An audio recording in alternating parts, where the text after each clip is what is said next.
Thank you all for coming out this evening. And this is certainly what Sea Shepherd's all about, is because what we've been trying to do over the years is to empower people to know that as individuals you can change the world. And this idea for this fundraiser came from Aaron and Derek Swinford, and look where it's come. And it's actually a very, very important part of our annual campaign to go down and protect the whales in the Southern Ocean. I think we're going to win this battle to drive the whalers out of the Southern Ocean. We're getting stronger every year. We've always said we'll do the best we can with the resources available to us, and we're getting stronger and we're becoming more effective. This last season was the first season that we saved more whales than they killed.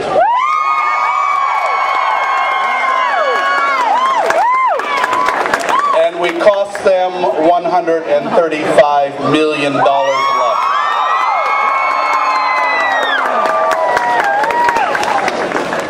It's a very, very difficult campaign. We're going down to the most hostile and remote area on the planet. And just to sum up for people who aren't aware why we're doing what we're doing, is Japan is targeting endangered whales, fins and humpbacks, protected whales, minkies, in an internationally established whale sanctuary. I don't know what it is about the word sanctuary. They don't seem to understand, but they're killing whales in a sanctuary in violation of a global moratorium on whaling, in violation of the terms of the Antarctic Treaty, in contempt of the Australian Federal Court. These people are criminals. They are poachers. But they happen to be supported. They happen to be supported by one of the most powerful economic powers on the planet, which is Japan. So we're up against a very, very powerful opponent, and I think we can beat them. And we can beat them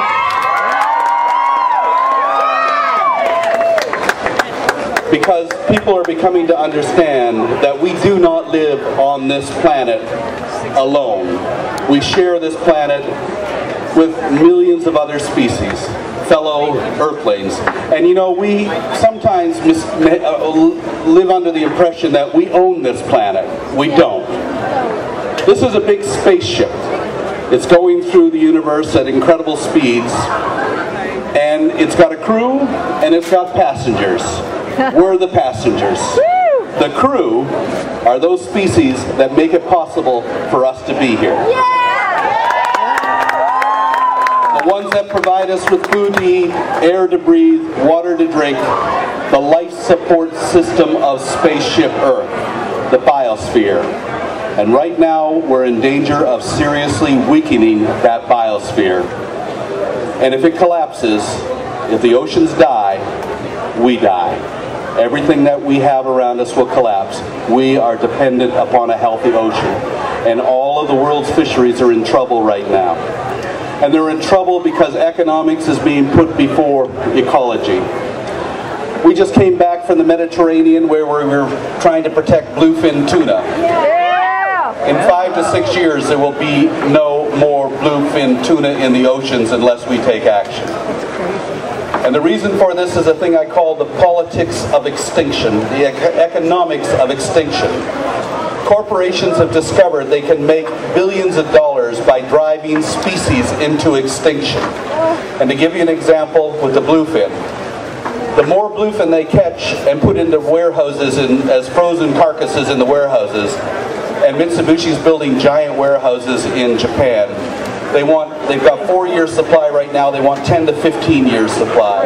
The more bluefin tuna in the warehouse, the less there are in the ocean.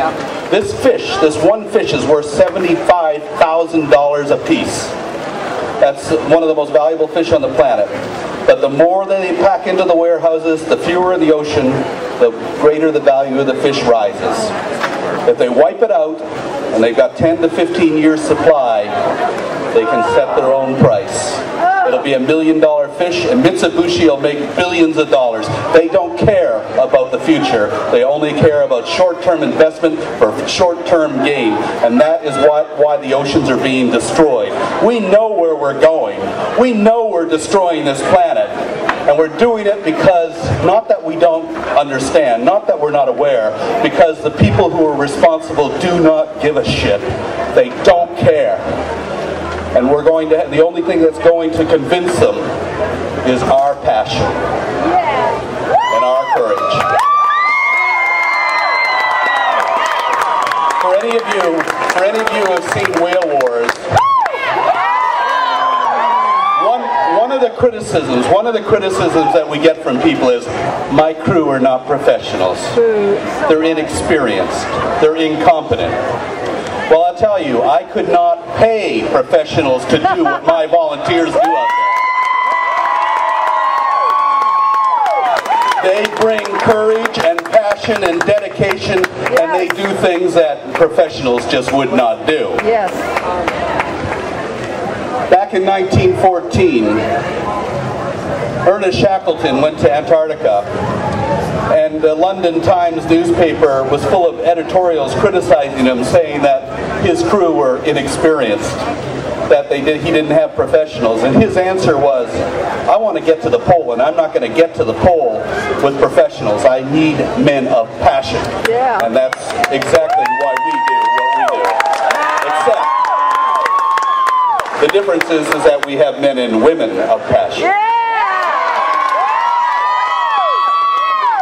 And men and women from countries all around the world. When we go down there, we have at least 14 to 18 different nationalities on board our ships, including Japan. I want to make it very clear that we are not anti-Japanese. We are anti-Japanese whaling, as we are anti-Norwegian whaling and anti-Icelandic whaling and anti-Faroese whaling. And we are actually have been able in the last few years to break through this veil of media secrecy in Japan, and now there's an ongoing controversy and discussion amongst Japanese people as to what they're doing, if it's right or wrong. This last year was probably the most aggressive campaign that we've had to experience. Thanks to two individuals, we were able to acquire two ships. One was Bob Barker, who gave us a donation of $5 million, which we bought the vessel, which we named the Bob Barker. And that was our stealth vessel that came out and caught them completely unawares. The second was the Audie Gill, which the money came from a Los Angeles person who's in the entertainment industry named Audie Gill, who's here with us tonight.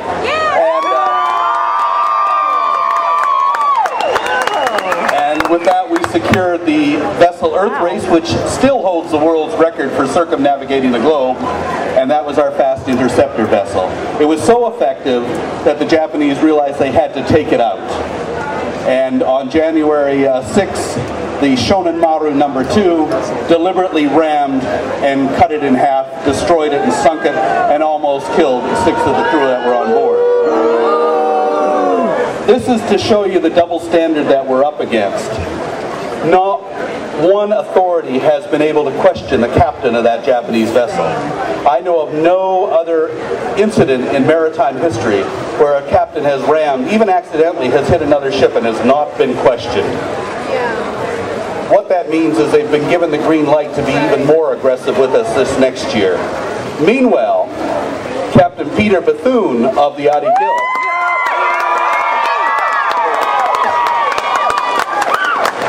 boarded the Shonan Maru to confront the captain who destroyed his ship and was taken back as a prisoner to Japan and held incarcerated for 148 days and was then convicted of, sentenced to 2 years suspended, and then was now back safely in New Zealand. But he was not even allowed to mention in the Japanese court the reason why he boarded the Shonan Maru, to confront the captain who destroyed his ship. So they can destroy a $3 million ship, almost kill 6 people, and nobody questions them. But when the captain of the victimized vessel confronts the captain who destroyed his ship. He's immediately taken prisoner. So we're up against some very frightful odds. By the way, I am now officially on the Interpol blue list because Japan has now called me an eco-terrorist. Yeah. You know, in a world where the Dalai Lama is officially a terrorist because China put him on there, I don't mind being one.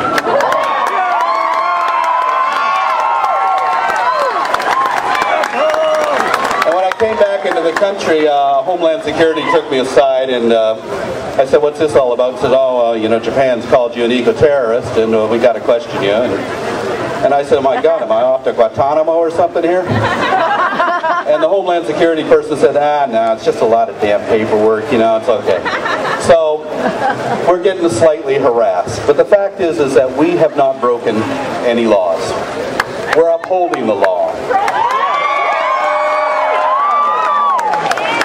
And to go back about this question about professionals and incompetence that they've accused us of, we have had 6 campaigns, 6 voyages to the most hostile and remote part of this planet. And in those 6 voyages, we have not had a single person seriously injured. We have not injured anybody. And we have not caused an oil spill. We've not had a fire on board our ships. But the professionals on the Japanese whaling fleet have had 3 fatalities, numerous injuries, 2 catastrophic fires, and an oil spill. Wow. So that's what you get with your professionals. Yeah.